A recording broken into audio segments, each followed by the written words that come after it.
Kai thought he was going to humiliate the deaf girl, but when she begins, everyone is speechless. Emily felt the vibrations of the piano through her bare feet on the cold floor of the auditorium. Her hands trembled over the keys as Professor Richard Thompson watched her with a cruel smile on his lips. He had planned everything down to the smallest detail to make her fail in front of the entire evaluation committee of the New York Conservatory of Music. "Well, girl, are you going to play or just stand there like a statue?" Richard asked loudly, knowing Emily couldn't hear him but wanting everyone in the room to notice his disdainful attitude. Emily looked at the sign language interpreter standing beside the stage. The woman translated his words with an embarrassed expression. The 14-year-old girl took a deep breath and placed her hands on the keyboard. This was her only chance to earn a scholarship at the city's most prestigious conservatory. What Richard didn't know was that Emily had spent the last 3 years training in secret. She had memorized every vibration, every frequency, every nuance of classical music through touch and sight. Her private teacher, Mrs. Margaret, a 70-year-old woman who had lost her hearing in her youth, had taught her techniques even hearing musicians didn't know. But at that moment, with all the auditorium lights focused on her, Emily felt like everything could go wrong. The piano had been deliberately detuned on some keys. Richard had made sure of it during the early hours when he sneaked into the conservatory with his assistant director's key. "Come on, we don't have all day," he said again, this time stomping his foot on the floor to create more vibrations and confuse the girl. Emily closed her eyes and tried to focus. She knew something was wrong with the instrument, but couldn't pinpoint exactly which keys were off. Her hands began moving slowly over the keys, playing the first chords of Beethoven's Für Elise. The sound that came from the piano was disastrous. The out-of-tune notes created a cacophony that made several people in the audience shift uncomfortably in their seats. Emily stopped immediately, her cheeks burning with shame. "Just as I expected," Richard muttered to Professor Jennifer Baker, who sat beside him at the evaluation table. "A complete waste of time. I don't know why you insisted on giving her this chance." Jennifer, a 50-year-old woman with graying hair, looked at Richard with disapproval. She had been the only teacher to support Emily's application after seeing the girl play at the small municipal conservatory where she volunteered. "Richard, the piano was tuned last night. I checked it myself," Jennifer said quietly. "Sometimes instruments go out of tune overnight. It's natural," Richard replied with false innocence. "Besides, a true musician should be able to adapt to any instrument." Emily looked at the interpreter again, who explained she could try a second time.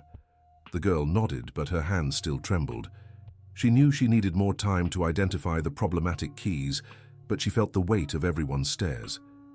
This time she tried a simpler piece, a song she had known by heart since she was 8. But again, the detuned piano sabotaged her performance. The sound came out distorted and unpleasant. "Enough," Richard said, standing up. "Clearly the candidate isn't prepared for an institution of our caliber. Let's save everyone's time and end this evaluation." "Wait a moment," interrupted a woman's voice from the back of the auditorium. Everyone turned to see who had spoken. It was Margaret, Emily's teacher, an elegant woman in her 70s with white hair pulled into a flawless bun. She walked slowly down the center aisle, leaning on an ornate cane. "And who are you?" asked Richard, clearly annoyed by the interruption. "Margaret Williams, former pianist of the New York State Symphony Orchestra and retired professor from the Boston National Conservatory," she replied firmly. "And I can assure you, there's something very wrong with this piano." Richard felt a chill run down his spine. He knew Margaret Williams's reputation. She had been one of the most respected pianists in the country before losing her hearing in a car accident at 30. Even after that, she continued teaching and became an authority on methods for musicians with hearing impairments. "Professor Margaret, with all due respect, you can't just interrupt an official evaluation," Richard said, trying to maintain his composure. "Oh, I can, especially when I see a child being sabotaged," Margaret shot back, climbing the stage steps. She approached the piano and placed her hands on the wood, feeling the vibrations. Without asking permission, she played a few scales, immediately identifying the out-of-tune keys. "The C-sharp, F, and A keys in the middle register are at least a half step flat," she announced to the room. This doesn't happen naturally overnight. Someone tampered with this instrument on purpose. A murmur spread through the audience. The other judges exchanged worried glances. Jennifer stood and joined Margaret on stage. "That's a very serious accusation, Professor Margaret," said the conservatory director, Michael Stevens, a 60-year-old man who had observed the situation in silence. "And I have proof," Margaret replied, opening her handbag.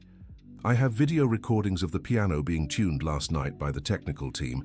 I also have the building keys that were signed out to Professor Richard, according to the front desk log." Richard paled. He hadn't realized Margaret had investigated the situation all week before the audition. She had suspected his intentions from the moment she learned Emily would be taking the test. This is ridiculous," he stammered. "Why would I do something like that?" "Because you have a history of discriminating against students with disabilities," Margaret answered calmly. "I've spoken to your former students. I know how you treat those you consider inferior." The tension in the auditorium was palpable. Emily watched everything through her sign language interpreter, trying to understand what was happening. All she knew was that her chance at the Margaret Williams Scholarship was hanging by a thread. Dear listener, if you're enjoying the story, don't forget to like and subscribe to the channel. It really helps us newcomers. Now, back to the story. Michael Stevens rose from the table and approached the stage. As director, he knew he had to act quickly to avoid a bigger scandal. "Professor Margaret, if your accusations are true, this is a very serious matter," he said. "But first, let's resolve the candidate situation. Emily, would you like to try again on a properly tuned piano?" Margaret translated the question into sign language for Emily, who nodded eagerly. The girl was nervous, but determined to prove her talent. "I suggest we use the piano from the chamber music room," Jennifer offered. "It was tuned yesterday morning and is in perfect condition." "That'll take too long," Richard protested. "We have other candidates to evaluate today." "The others can wait," Michael said firmly. "This situation needs to be handled properly." As the technical team prepared to move the evaluation to another room, Margaret approached Emily. She communicated with the girl in sign language, a skill she had learned after losing her hearing. "Are you ready for this?" Margaret asked through signs. "I'm scared," Emily replied. "What if I fail? This is my only chance." "You've spent 3 years preparing. Trust in your talent and your training," Margaret encouraged. "I'll be here to support you." Emily smiled for the first time since arriving at the conservatory. Having Margaret by her side gave her the strength to continue. The move to the chamber music room took nearly an hour. During that time, Richard tried to speak with other members of the committee to minimize the impact of Margaret's accusations, but he could sense his credibility was being questioned. "Michael, you've known me for 15 years, Richard said to the director. "I would never do something like this. It's her word against mine." "Richard, you know I respect your work," Michael replied, "but I also know Professor Margaret's reputation, and she says she has proof. Circumstantial evidence. Just because I took the keys doesn't mean anything. I often use the conservatory's facilities after hours to prepare for my classes." "We'll address that later. For now, let's focus on Emily's evaluation." In the new room, a Steinway grand piano awaited Emily. The instrument was in perfect condition, tuned precisely as it should be. The girl sat on the bench and adjusted the height, just as Margaret had taught her. She placed her hands on the keys and felt the familiar vibrations. This piano was different from the last. The keys responded smoothly to her touch, and the sound was pure and crystalline. Emily decided to start with the same piece she had attempted earlier. For Elise, this time every note came out perfectly. Her hands moved gracefully across the keys, creating a melody that filled the room with beauty. The audience fell completely silent. Even Richard, despite his bias, couldn't deny that the girl played extraordinarily well. Her technique was flawless, and her musicality was remarkable for someone only 14 years old. When Emily finished the first piece, she looked at Margaret, who gave her an approving nod. Encouraged, the girl decided to play something more challenging, Schubert's Musical Moment No. 3. This piece demanded not just technique, but deep musical sensitivity. Emily had spent months studying every phrase, every dynamic, every expression. She played not just with her hands, but with her whole body, feeling every vibration of the music. The performance was utterly captivating. Some in the audience were moved to tears. Professor Jennifer watched with growing admiration, realizing she was witnessing exceptional talent. But Richard wasn't ready to concede. When Emily finished the second piece, he stood again. "Very nice. She's memorized a few pieces," he said dismissively. "But music isn't just about memorization. A true musician needs versatility and the ability to improvise." "What are you suggesting?" Michael asked. "That she play something unprepared, something that tests her real musical ability, not just her memory." Margaret was outraged by the suggestion. She knew Richard was trying to create an impossible test for Emily. Improvising was extremely difficult for any musician, let alone someone who couldn't hear the harmonies in real time. "That's not part of the evaluation protocol," Jennifer protested. "Candidates are only required to play the pieces they've prepared." "But we're dealing with a special situation," Richard argued. "If we're going to give a scholarship to someone with hearing impairment, we need to be sure they can actually keep up with the studies." Emily watched the discussion through the sign language interpreter. She could see the tension on Margaret's face and sensed that Richard was trying to create more obstacles for her. But then, to everyone's surprise, Emily signaled to the interpreter. "I accept the challenge," she said through signs. Margaret translated Emily's words for the room. A murmur of surprise spread among those present. "Emily, you don't have to do this," Margaret signed. "You've already proven your talent." "I want to," Emily responded with determination. "I want to show him I can do anything he asks." Richard smirked slyly. He had gotten what he wanted, a chance to humiliate Emily in front of everyone. "Very well," he said. "I want her to play a variation on Twinkle, Twinkle, Little Star in Mozart's style. 5 different variations, showcasing contrasting techniques." It was an extremely difficult request. Improvising variations required not just technical skill, but also deep understanding of musical structures and compositional styles. Emily felt her heart race. She had never improvised variations like this before, but she remembered all of Margaret's lessons on music theory and harmonic structures. She began by playing the simple melody of Twinkle, Twinkle, Little Star, as Mozart would have, with the characteristic ornamentation of the classical period. Her first variation was in the style of an elegant minuet, with the melody disguised in different voices. For the second variation, she transformed the piece into a Viennese waltz, with Alberti bass accompaniment in the left hand. The third variation took on the style of a Bach invention, with both hands playing independent melodic lines. The fourth variation was her boldest. She played the melody as a virtuosic etude, with rapid scales and brilliant arpeggios showcasing her advanced technique. For the fifth and final variation, Emily decided to return to Mozart's style, but this time with deeper expressiveness, as if it were the slow movement of a sonata. When she finished, the room was completely silent. Even Richard was visibly impressed, though he tried to hide his admiration. Margaret felt tears of pride rolling down her face. She knew Emily was talented, but she had never imagined the girl was capable of such sophisticated improvisation. "That was unexpected," Richard admitted reluctantly. "It was exceptional," Jennifer corrected. "Emily, how old are you again?" 14, Emily answered through the interpreter. "And how long have you been studying piano?" Michael asked. 6 years, Emily replied, "but with Professor Margaret for 3 years. Michael turned to Margaret. "Professor, how did you manage to teach such advanced techniques to a deaf student?" "With patience, dedication, and adapted methods," Margaret answered. "Emily has extraordinary natural talent. She feels music through vibrations and expresses emotions that many hearing musicians never convey." Richard knew he had lost his battle to prevent Emily from getting the scholarship, but he wasn't ready to give up entirely.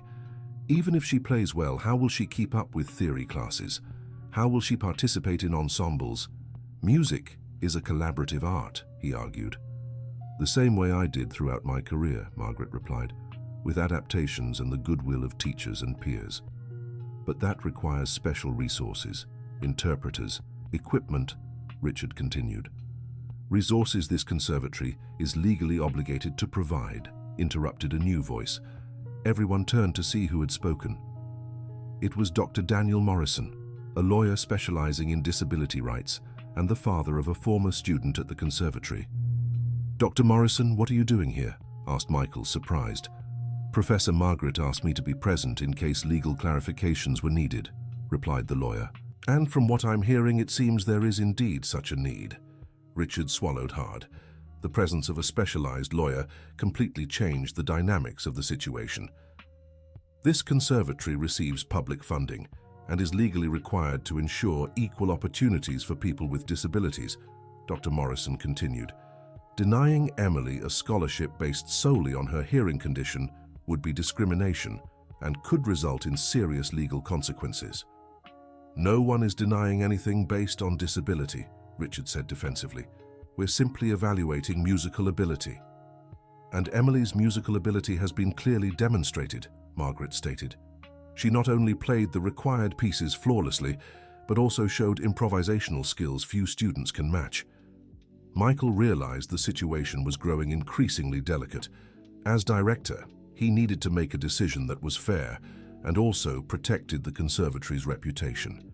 "Let's take a 15-minute break for the committee to assess the situation," he announced. "Emily, you can wait in the lounge with your professor." While the committee gathered in a private room, Margaret and Emily stepped into the hallway. The girl was emotionally drained, but also felt a strange sense of pride for having faced all the challenges. "You were amazing," Margaret signed. "No matter the outcome, you've already proven you're an exceptional musician." "Do you think they'll give me the scholarship?" Emily asked, still unsure.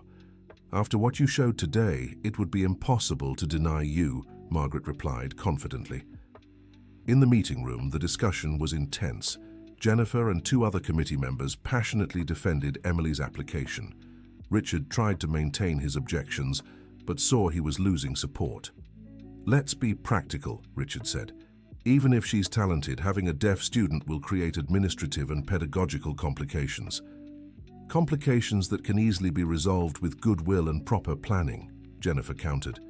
"Besides, having Emily as a student will be an enriching experience for our entire academic community." "And, legally speaking, we have no choice," added Dr. Morrison, who had been invited to the meeting. Emily's performance today was clearly superior to many candidates who received scholarships in previous years. Michael weighed all the arguments. He knew Richard had some valid points about practical difficulties, but he also recognized Emily's exceptional talent and the legal implications. "Professor Thompson, I'd like to hear your concrete proposal," Michael said. "What exactly do you suggest we do?" "I suggest we offer Emily some private lessons with teachers specialized in inclusive education, but not a full scholarship in the regular program," Richard replied. "That would be disguised discrimination," Dr. Morrison said immediately. "Emily has demonstrated ability equal to or greater than the other candidates. She has the right to the same program offered to everyone else." The discussion continued for a few more minutes, but Richard's position grew increasingly untenable. Michael finally made his decision. "Let's return to the auditorium and announce the result," he said. Back in the chamber music room, Emily waited nervously beside Margaret. When the committee returned, the silence was tense.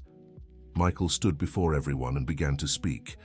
"After careful deliberation, the evaluation committee has decided," he paused dramatically, "to award the full scholarship to Emily Wilson." Margaret embraced Emily with emotion, translating the decision into sign language. The girl began to cry with joy and relief. Her life was about to change completely. Jennifer approached Emily and Margaret. "It will be a pleasure to have you as our student, Emily. We'll work together to ensure you have all the resources you need to succeed here." Richard watched everything with a bitter expression. He knew he had lost not only this battle, but also much of his credibility within the conservatory. But the story was far from over. In the days that followed, Margaret's accusations about the piano sabotage began to be formally investigated by the conservatory's administration. The evidence against Richard piled up. Security footage showed him entering the auditorium in the early hours before the evaluation. The logbook confirmed he had borrowed the keys, and the technician's report verified that the piano had been deliberately tampered with. A week after Emily's evaluation, Michael called Richard into a private meeting. "Richard, the evidence is very clear," Michael said gravely. "You deliberately sabotaged the instrument to harm a candidate. This is a serious violation of our code of ethics and conduct." "Michael, I can explain," Richard began, but the director cut him off. "There is no acceptable explanation for what you've done. As of today, you are suspended from all your duties at the conservatory. A disciplinary hearing will be held next week to determine the final consequences." Richard left Michael's office devastated. His 15-year career at the conservatory was in ruins because of his prejudice against Emily. Meanwhile, Emily began her new life as a scholarship student. The first few days were challenging. She had to adjust to a completely new environment with classmates who initially didn't know how to communicate with her. But Margaret had prepared Emily for these challenges. The girl always carried a notepad to communicate in writing with those who didn't know sign language. Gradually, some of her classmates began learning basic signs to interact with her. Professor Jennifer became a strong ally for Emily. She adapted her lessons to include more visual and tactile resources, benefiting not just Emily, but all the students. "Emily has a different musical perception, but not an inferior one," Jennifer explained to other teachers. "She feels music in a way that we, who rely so much on hearing, sometimes fail to grasp." During the first few weeks, Emily faced some difficult moments. A few older classmates questioned whether she truly belonged there. There were subtle bullying incidents, students speaking ill of her knowing she couldn't hear, or excluding her from conversations and activities. But Emily had an ironclad determination. Every day of study was an opportunity to prove she deserved to be there. Her theoretical grades were exemplary, and her performances continued to impress teachers and peers alike. Margaret remained her emotional and musical support. Twice a week they met for private lessons, where they discussed not only musical technique, but also the social challenges Emily faced. "You're handling everything so well," Margaret said during one of these lessons. "I know it's not easy, but every obstacle you overcome paves the way for other young people like you." "Sometimes I feel so alone," Emily confessed. "The other students are kind, but I can tell they don't know how to act around me." "That will change with time," Margaret assured her. "Music is a universal language. When they see your talent blossoming, the barriers will disappear." And Margaret was right. The turning point came during the first student recital of the semester. Emily had been chosen to perform a nocturne by Chopin, a technically challenging and emotionally expressive piece. On the night of the recital, the auditorium was packed with family members, teachers, and students. Emily stepped onto the stage wearing an elegant navy blue dress that Margaret had helped her pick. Her hands trembled slightly as she adjusted herself on the piano bench. She began to play, and from the very first notes, it was clear something special was happening. Emily wasn't just performing the music, she was telling a story through the keys. Every musical phrase was filled with emotion and meaning. The audience was completely captivated by her performance. Even classmates who had doubted Emily were visibly moved. When she played the final note and stood to bow, the auditorium erupted in enthusiastic applause. That night, Emily finally felt accepted by the conservatory community. Classmates who had once kept their distance now approached to congratulate her. Some even asked her to teach them basic sign language. But not everything was smooth sailing. Richard, though suspended, still had allies within the conservatory who shared his prejudices. A group of more traditional teachers began openly questioning whether the conservatory was lowering its standards by accepting students with disabilities. These tensions reached a peak during a faculty meeting a few weeks after the recital. Professor William Peterson, a 60-year-old veteran of the institution, voiced his concerns bluntly. "I respect Emily's talent, but we need to be realistic about her future," he said. "She'll never be able to join a professional orchestra. Wouldn't it be more honest to guide her towards something better suited to her limitations?" Jennifer stood up immediately to defend Emily. "Professor William, your assumptions are based on prejudice, not facts. There are many professional deaf musicians around the world. How many do you know? William challenged. How many are in the country's top orchestras? The low number reflects a lack of opportunity, not a lack of ability, Jennifer argued. Emily is breaking barriers that should have been broken long ago. The debate continued until Michael decided to intervene. Colleagues, let's focus on the facts. Emily is among the top 5 students in her year. Her grades are excellent, and her progress is remarkable. As an educational institution, our duty is to nurture her talent, not limit it based on assumptions. But the controversy wasn't confined to the conservatory's walls. When Emily's story began circulating in the local press, divided opinions emerged in society. Some praised the conservatory for its inclusivity and hailed Emily as an inspiring example. Others questioned whether limited educational resources should be wasted on students who would face professional barriers. Margaret followed the public debate with concern. She knew Emily was under immense pressure, not just to succeed, but to represent an entire community of people with disabilities. Don't let others' opinions affect your music, Margaret advised during one of their lessons. You're not here to prove anything to anyone. You're here because you're a musician. But I feel like I'm carrying such a heavy burden, Emily confessed. What if I fail? What if it's used as an argument against other deaf students in the future? You're not responsible for the entire future of inclusive music education, Margaret replied gently. You're just a talented young woman following her dream. That's already more than enough. Dear listener, if you're enjoying the story, take a moment to like and especially subscribe to the channel. It helps us a lot as we're just starting out. Now continuing. Despite Margaret's advice, Emily felt the weight of expectations.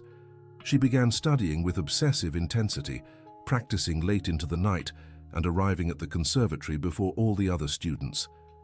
This self-imposed pressure started affecting her health. Emily developed pain in her hands and wrists from over-practicing. Her posture at the piano became tense, which began harming her technique. Jennifer was the first to notice the signs of exhaustion. During a lesson, she observed Emily forcing her movements too much, losing the natural fluidity that had always defined her. Emily, how many hours a day are you practicing? Jennifer asked through the interpreter. Between 6 and 8 hours, Emily replied, sometimes more on weekends. That's excessive for any student, regardless of age, Jennifer said worriedly. Music should be a source of joy, not physical suffering. Jennifer immediately contacted Margaret to discuss the situation. They decided they needed to intervene before Emily developed more serious injuries. Margaret arranged a private conversation with Emily at her home, a cozy apartment in the Upper East Side, decorated with photographs from her past performances and shelves filled with sheet music. Emily, come sit here with me, Margaret said, gesturing to the living room sofa. We need to talk about something important. Emily sat down, noticing the serious expression on her teacher's face. You're hurting yourself because of the pressure you're putting on yourself, Margaret said directly, and it has to stop. But I need to be better than everyone else, Emily replied. If I'm just average, people will say it was a mistake to accept me into the conservatory. Listen carefully to what I'm about to tell you, Margaret said, taking Emily's hands in hers. I've been where you are. When I lost my hearing, I felt like I constantly had to prove I was still a valid musician. I nearly destroyed my career and my health in the process. Emily looked into Margaret's eyes, seeing for the first time a vulnerability her teacher rarely showed. What saved me was realizing I wasn't representing all people with hearing loss, Margaret continued. I was just Margaret, a person who loved music and wanted to share that passion with the world. But what if I'm not good enough? Emily asked, her eyes brimming with tears. You already are good enough, Margaret said firmly. In fact, you're extraordinary. But being extraordinary doesn't mean working yourself to death. It means finding balance and sustainability in your art. This conversation marked a turning point for Emily. She began reducing her practice hours, focusing more on quality than quantity. With Margaret and Jennifer's guidance, she learned relaxation techniques and exercises to prevent injuries. Gradually, her tension eased, and her music began to flow naturally again. Her classmates noticed the change. Emily seemed more relaxed, and her vibrant personality began to emerge. It was around this time that she met Brian, a third-year violin student who had shown interest in learning sign language. Brian was a 17-year-old from a family of musicians, always sensitive to social issues. Their first meeting happened by chance in the conservatory library. Emily was studying sheet music when Brian approached her with a note in hand. "Sorry to bother you," he had written. "Can I sit here? All the other tables are taken." Emily smiled and nodded yes. Brian sat down and began to study his own sheet music. After a few minutes, he wrote another note. "I watched your performance at the recital. It was amazing." "Thank you," Emily wrote in response. "You play the violin, right? I saw you practicing in room 3. It was the beginning of a friendship that grew gradually. Brian started attending the sign language classes offered by the conservatory, specifically for Emily's peers. He showed a natural talent for sign language and was soon able to hold basic conversations with her. The friendship between Emily and Brian began to bother some of the more conservative teachers. Professor William, in particular, saw this closeness as problematic. "This will distract both students from their studies," he remarked to other colleagues. "Besides, it's unrealistic to foster romantic expectations for a girl who will face so many limitations in adulthood." These comments reached Jennifer's ears, and she was outraged by William's attitude. She decided to confront him directly during a faculty meeting. "Professor William, your comments about Emily and Brian are inappropriate and discriminatory," she said openly. "What right do you have to judge a student's romantic prospects based on her disability?" "I'm just being realistic," William defended himself. "It's cruel to give false hope." "False hope about what?" Jennifer shot back. "Emily is an intelligent, talented, and attractive young woman. Why shouldn't she have the same romantic opportunities as anyone else?" The discussion grew heated, with other teachers taking sides. Michael once again had to step in to maintain order. "Colleagues, the students' personal lives are not our concern, as long as it doesn't interfere with their studies," he said diplomatically. "Let's focus on our educational work." But William's comments had planted seeds of doubt in some minds. Emily began to notice strange looks from certain teachers when she and Brian were together. Brian, in turn, started facing pressure from his own family. His parents, both professional musicians, questioned his friendship with Emily during a visit to the conservatory. "Brian, son, you need to think about your future," said his father, Robert Brown, a violinist with the New York State Symphony Orchestra. "Your friendship should be strategic for your career." "Dad, Emily is my friend, not a career strategy," Brian replied, irritated. "I'm not saying you should be cruel to her," Robert continued, "but you need to understand that associating too closely with people like her could harm your reputation in the music world." Brian was shocked by his father's attitude. He had always respected Robert as a musician, but was now discovering a prejudiced side he had never noticed before. "People like her?" Brian asked angrily. "You mean talented, dedicated, and inspiring?" "You know what I mean," Robert replied, uncomfortable with the confrontation. "No, Dad, I don't. And if that's what you think about Emily, maybe you should get to know her better before judging." The tension at home affected Brian's performance at the conservatory. He became distracted during lessons and made mistakes he normally wouldn't. Jennifer noticed the change and decided to talk to him. "Brian, are you okay? Your violin sounds emotionally out of tune," she said after a private lesson. Brian told her about the conversation with his parents and the pressure he was feeling. Jennifer listened patiently and then offered her advice. "Music is about authenticity and true expression," she said. "If you let outside prejudices influence your personal choices, it will reflect in your art too." "But what if my parents are right about the implications for my career?" Brian asked. "Brian, the world of music is changing. Inclusion and diversity are becoming increasingly important values. Besides, having Emily as a friend might open your mind to musical perspectives you've never considered." Jennifer was right about the shifts in the music world. Around that same time, the conservatory received an invitation to participate in an inclusive music festival taking place in New York later that year. The Diverse Harmonies Festival had been founded 3 years earlier by a group of musicians and educators interested in promoting inclusion in music. The event attracted students and professionals from across the United States, and offered workshops, performances, and networking opportunities. Michael saw the festival as an excellent chance to showcase the conservatory's commitment to inclusion. He decided to form a special ensemble to represent the institution at the event.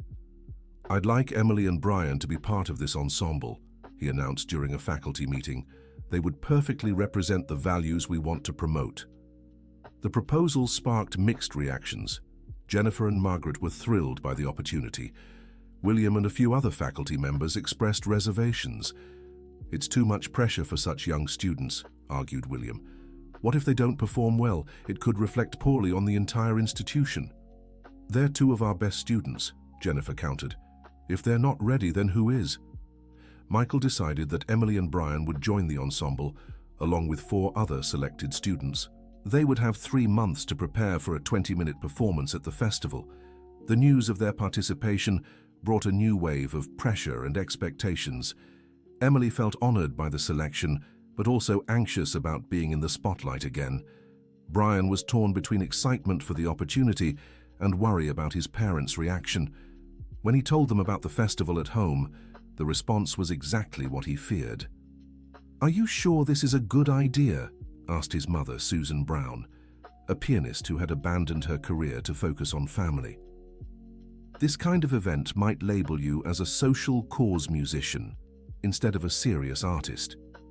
"Mom, the festival includes musicians of the highest caliber," Brian defended. "It's not charity, it's quality art. But you'll be permanently associated with this theme," Susan insisted. "Think carefully about whether this is what you want for your career." Brian was tired of fighting his family's attitude. He decided he needed to take a firm stand. "You know I love you," he said during dinner that night. "But if you can't accept my choices and my friendships, maybe it's better if I live somewhere else for the rest of my studies." Robert and Susan were shocked by their son's ultimatum. They never imagined things would reach this point. "Brian, there's no need to be so dramatic," said Robert. "We only want what's best for you." "Then accept that I know what's best for me," Brian replied. "Emily is one of the most talented and genuine people I know. If you can't see that, the problem is yours, not hers." The tension at home became unbearable.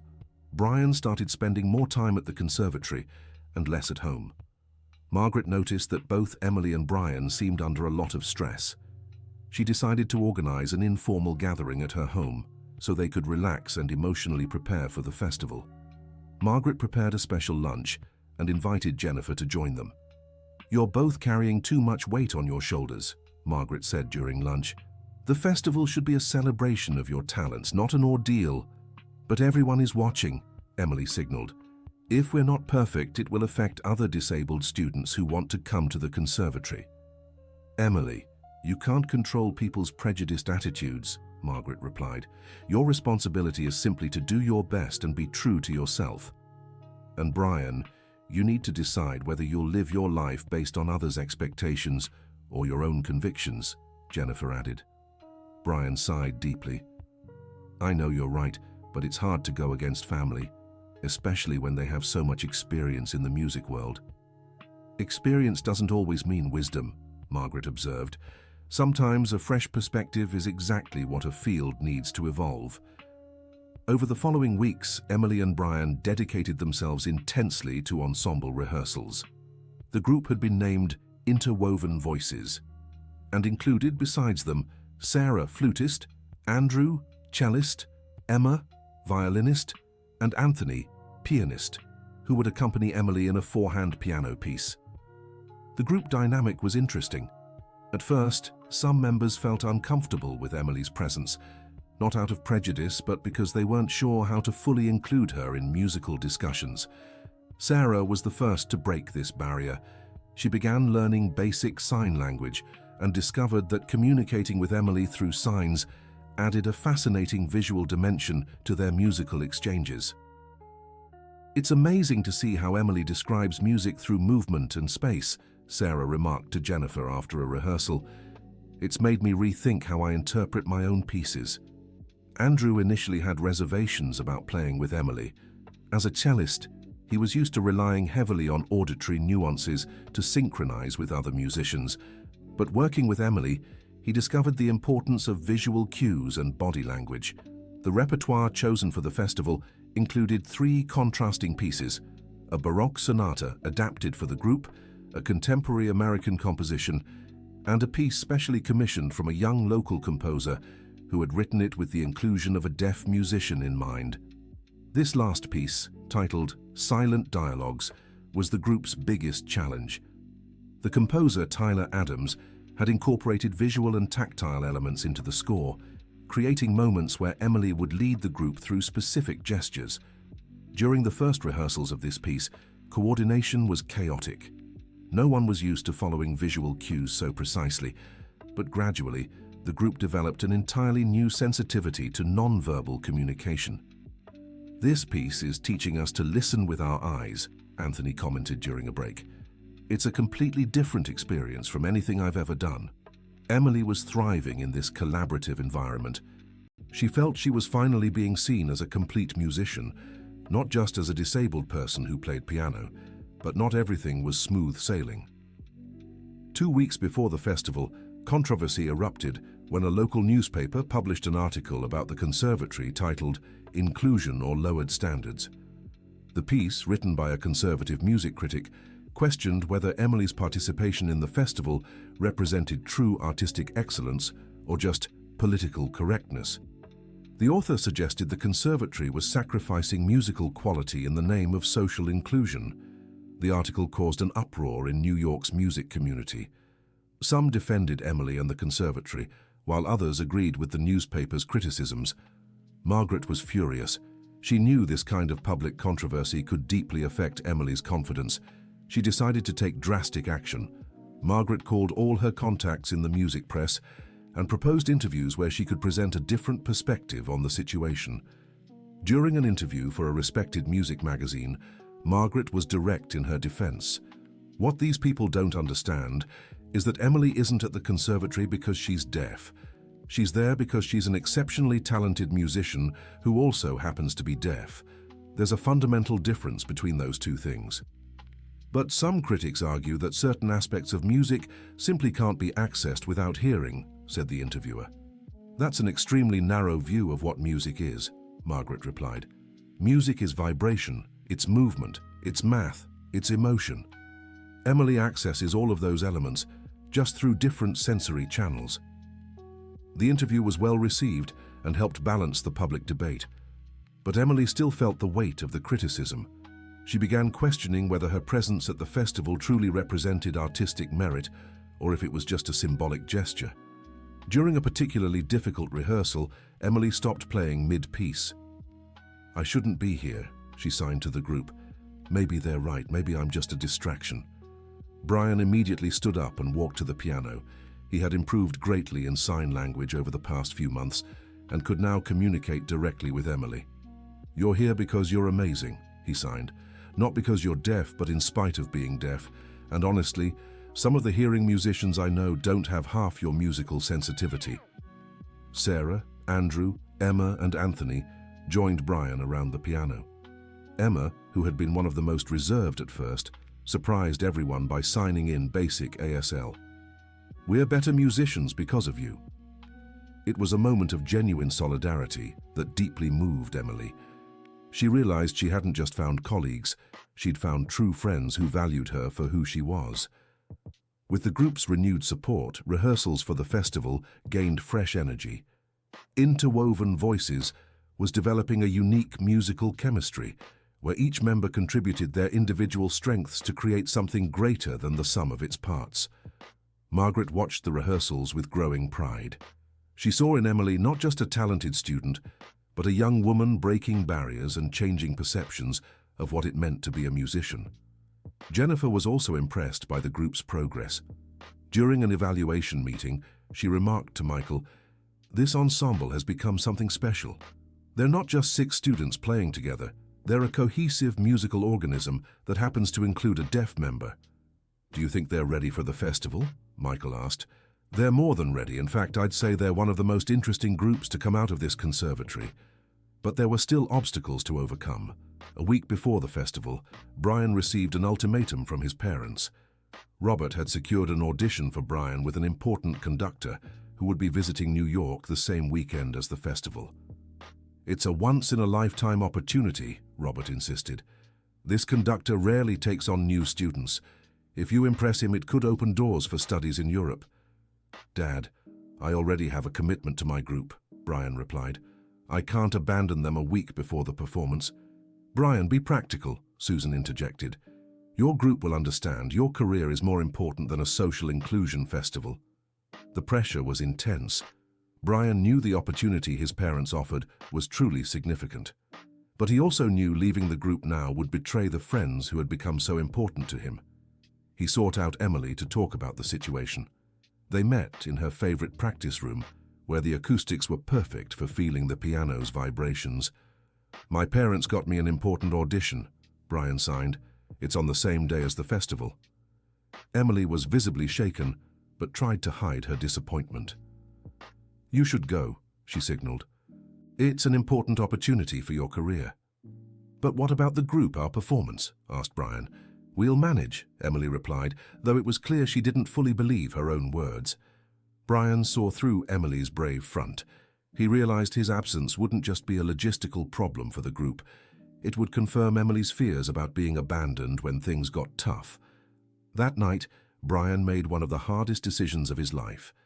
He called his parents and said, "I'm not going to the audition. My place is with my peers at the festival."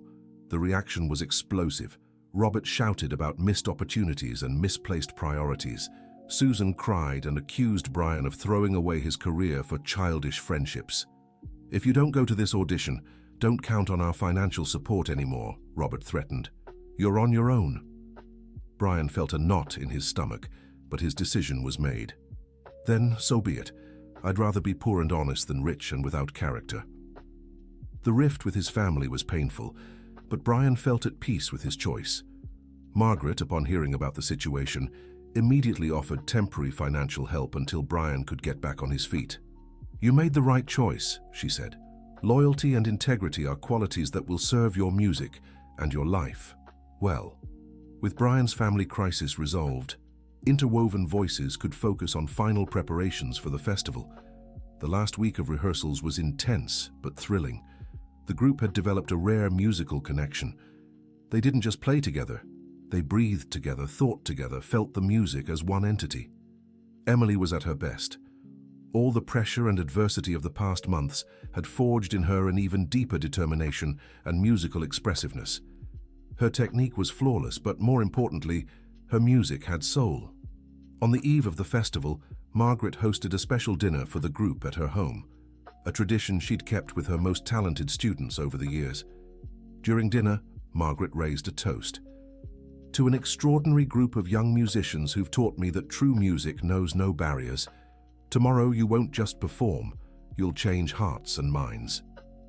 Tears of emotion streamed down Emily's face. A year ago, she was just a deaf girl with an impossible dream. Now she was about to perform at one of the country's most prestigious festivals, surrounded by friends who loved and respected her. But the story still held more surprises. On the morning of the festival, when the group arrived at the venue, Lincoln Center, they discovered their performance had been promoted from one of the smaller stages to the main stage. "There was a last-minute change in the schedule," explained the festival organizer, Dr. Elizabeth Harrison. "One of the headlining groups cancelled, and you've been chosen to replace them." It was both an honor and a terror. The main stage seated over 1,000 people, and the performance would be live-streamed nationwide. Emily felt her hands trembling again. The pressure was back, multiplied tenfold. Brian noticed her nervousness and approached her. "Remember what Margaret always says," he signed. "We don't play to impress people, we play to share beauty." Emily smiled and took a deep breath. She was ready. The group spent the morning warming up and going over final rehearsals.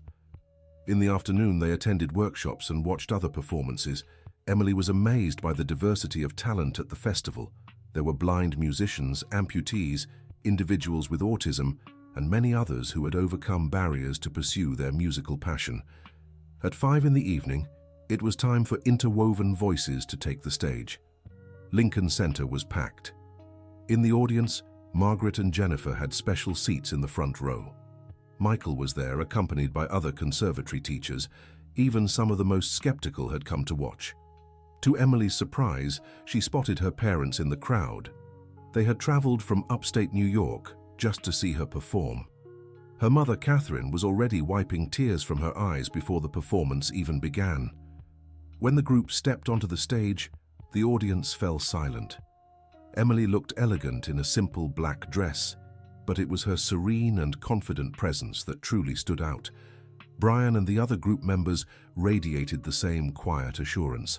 They began with the adapted Baroque sonata.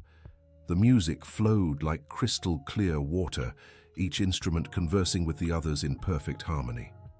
Emily and Anthony on the four-handed piano created a solid foundation over which the other instruments danced. The audience was clearly captivated. There were no coughs, shuffles, or any noise, just complete attention to the music unfolding on stage. The second piece was a contemporary American composition, full of syncopated rhythms and melodies that evoked both classical tradition and the country's folk roots. Emily shone in the most technically challenging passages, her hands flying across the keys with precision and grace. But it was during the third piece, Silent Dialogues, that something magical happened. When Emily took over guiding the group through visual gestures, the music took on a completely new dimension. Her movements were like a dance, leading the other musicians through unexpected soundscapes. At times, she conducted with broad, dramatic sweeps. At others, with subtle cues only her fellow players could detect. The audience watched, mesmerized by this unique form of musical communication. Many had never seen anything like it. It was as if they were witnessing the birth of a new artistic language. When the final note of the third piece faded into the air, silence lingered for a few seconds. Then, like a wave, applause erupted through the theater. The audience rose in a standing ovation that lasted several minutes. Emily was radiant. She hadn't just played well. She had played with an expressiveness and passion that transcended any limitation. Her fellow group members surrounded her in a collective hug, all with tears of joy in their eyes. Margaret was in the audience, clapping with all her might. She remembered herself decades ago, young and determined to prove she could make music despite her deafness. Watching Emily on that stage, she felt she had passed the torch to a new generation. After the performance, the group was swarmed by journalists, fellow musicians, and admirers. Emily answered questions through her interpreter, but her glowing expression spoke louder than words. "How would you describe your experience today?" asked one reporter. "I feel like I can finally call myself a musician without qualifications," Emily replied through the interpreter. "I'm not a deaf pianist. I'm a pianist. Period." Brian stood beside her, proud of his friend and the decision she had made to stay with the group. He knew she had chosen the right path. Among those who approached to congratulate the group was an unexpected surprise: Robert Brown, Brian's father. He had watched the performance and was visibly moved. "Brian, I owe you and Emily an apology," he said with difficulty. "What you did today was extraordinary. I was completely wrong about everything." Brian was surprised but happy to see his father acknowledging his mistake. "Dad, would you like to meet Emily?" Robert nodded, and Brian made the introductions. Through the interpreter, Robert told Emily, "Young lady, you taught me today that true music knows no barriers. I apologize for all the prejudices I carried. You are an exceptional artist." Emily was deeply moved by Robert's sincerity. It was a special validation coming from someone who had been so resistant to her presence in Brian's life. The evening continued with a celebration where musicians from across the festival gathered to play and talk. Emily found herself at the center of conversations about musical techniques, inclusive education, and the future of classical music in the United States. It was during this gathering that she met Dr. Elizabeth Harrison, the festival organizer, who was also the director of cultural programming for the Department of Cultural Affairs. "Emily, I have a proposal for you," said Dr. Elizabeth through the interpreter. "We're planning an educational concert series in the city's public schools. I'd like you to be one of the lead artists for the project." It was an incredible opportunity, not just for Emily to continue growing as an artist, but also to serve as an inspiration for children who might never have imagined they could be musicians. I'd love to be part of it, Emily replied, but may I suggest making it a collaborative project? My ensemble colleagues are also talented, and we could make a bigger impact working together. Dr. Elizabeth smiled. Perfect idea. Interwoven Voices would become the resident group for the program. Margaret watched from a distance with a satisfied smile. Her student had not only exceeded all expectations, but was now opening doors for future generations of musicians with disabilities. When the celebration finally ended and everyone prepared to leave, Emily approached Margaret.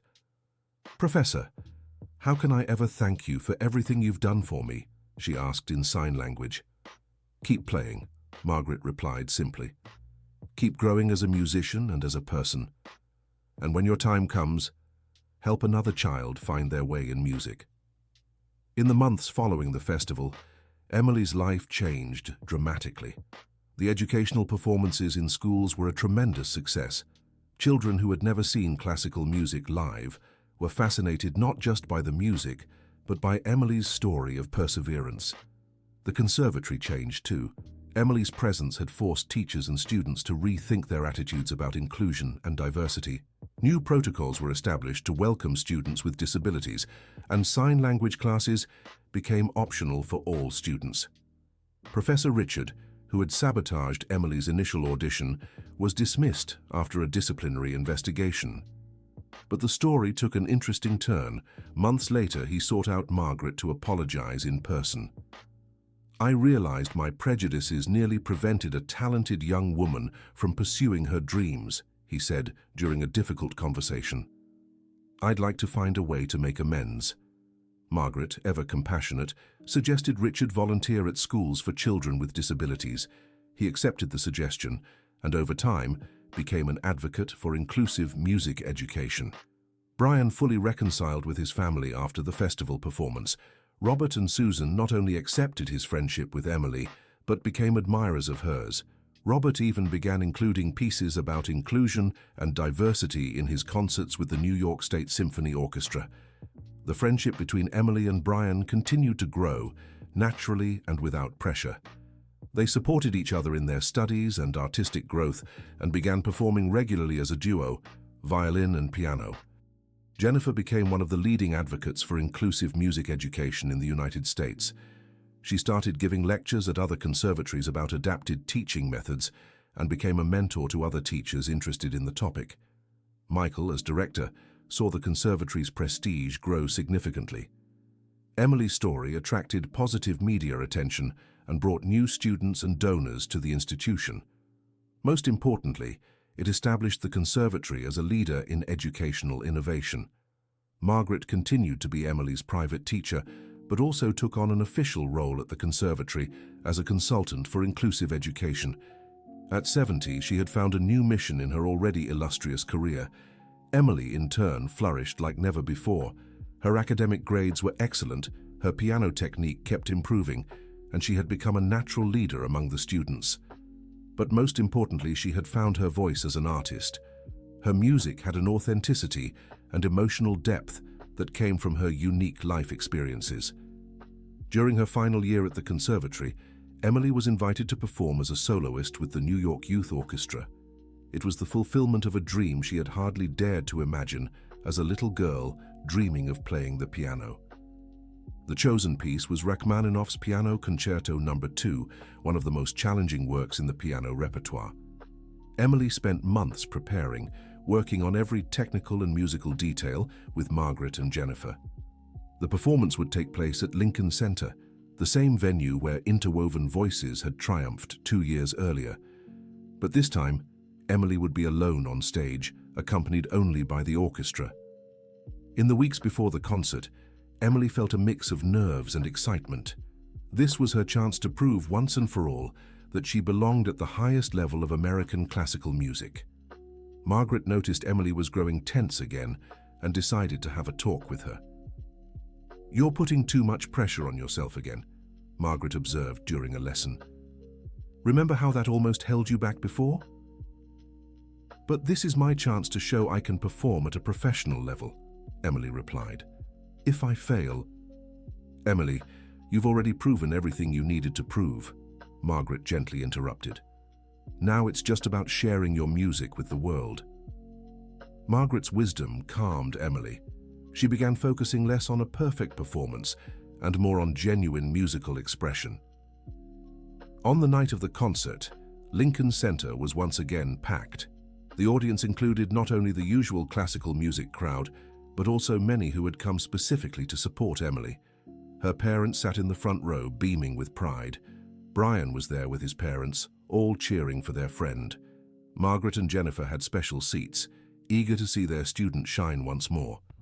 When Emily walked onto the stage wearing an elegant navy blue concert dress, the audience welcomed her with warm applause. She approached the waiting Steinway piano and sat with the confident posture that had become her trademark.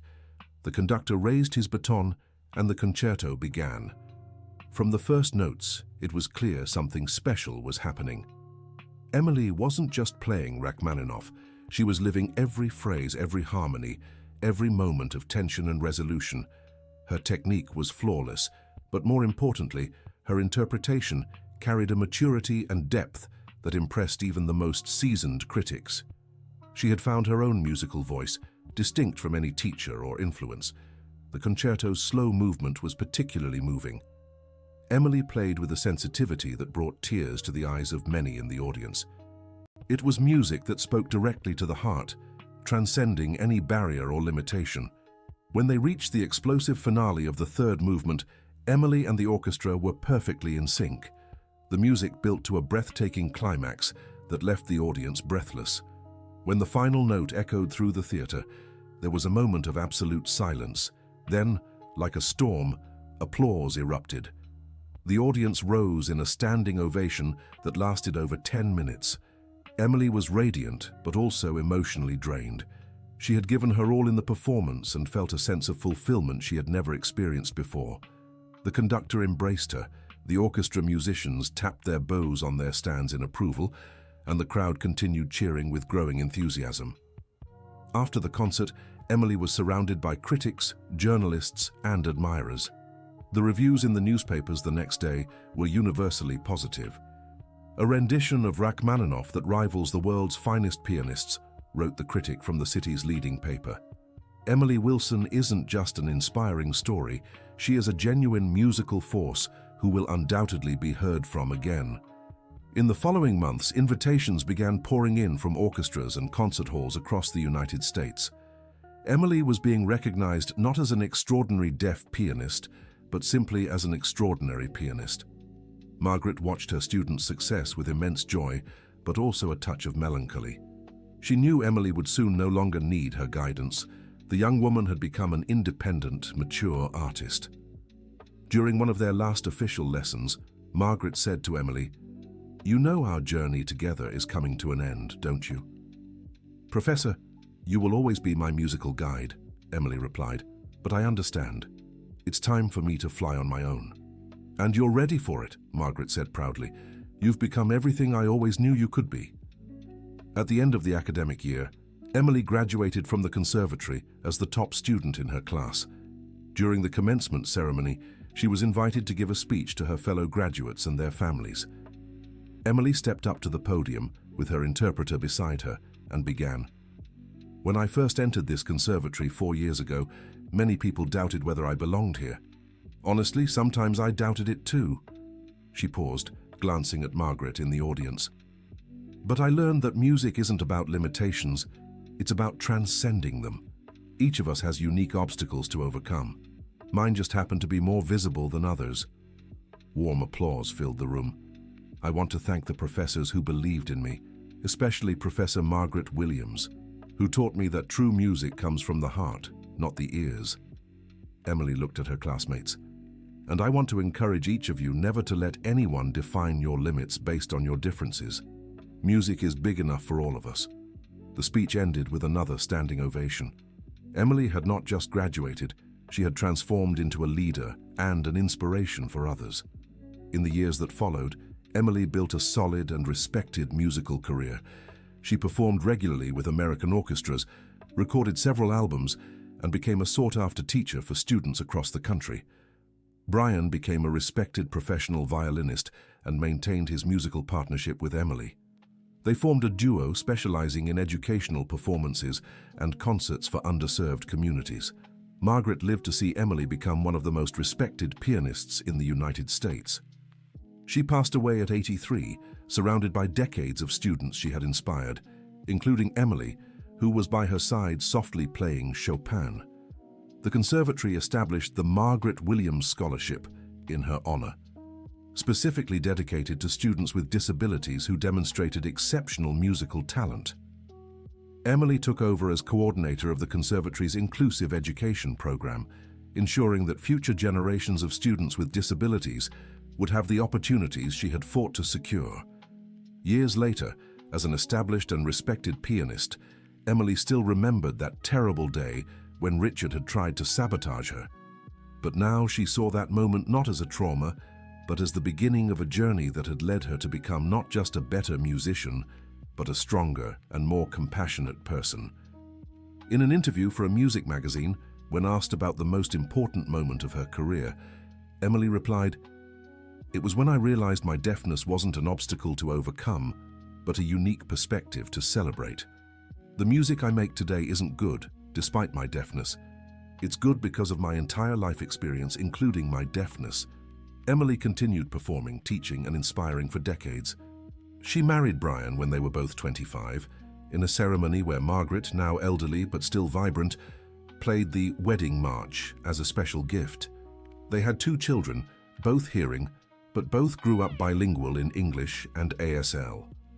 The family became an example of how diversity could enrich family life.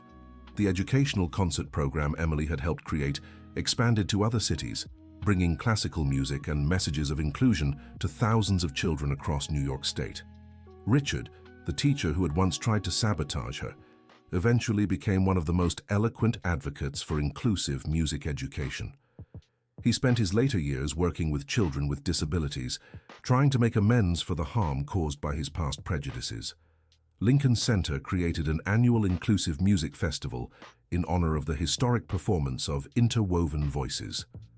The festival became one of the city's most important cultural events, attracting artists with disabilities from around the world. Jennifer became the conservatory's director and implemented inclusion policies that made the institution a model for music schools across North America. When Emily turned 40, she was honored by New York City Hall as New Yorker of the Year for her contributions to culture and inclusive education. During the awards ceremony, held at the same Lincoln Center where she had triumphed so many times, Emily reflected on her extraordinary journey. She remembered the 14-year-old girl who had first stepped onto that stage, trembling with nerves and determination. Now, at 40, she was a mature and respected artist, an influential educator, and a devoted mother. But most importantly, she had proven that artistic excellence knows no barriers when combined with determination, talent, and the support of those who believe in human potential. In her acceptance speech, Emily said, "This award isn't just mine.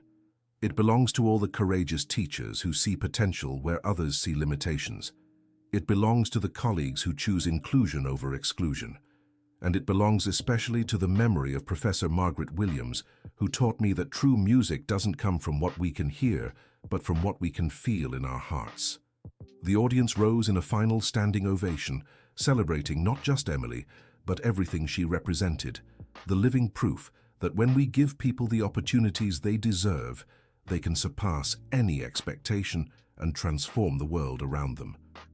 Emily continued playing well into her 60s, inspiring generations of musicians and proving every day that he, who thought he would humiliate her, had completely underestimated the power of music to transcend any barrier. The end of the story. And so concludes the story of Emily, a young woman who turned what some saw as a limitation into her greatest strength. What did you think of this emotional journey? Did Emily truly prove that talent and determination can overcome any prejudice? Share your thoughts on this inspiring story in the comments. Your support with likes and subscriptions motivates us to keep bringing heart-touching narratives. Thank you for joining us on this unforgettable musical journey.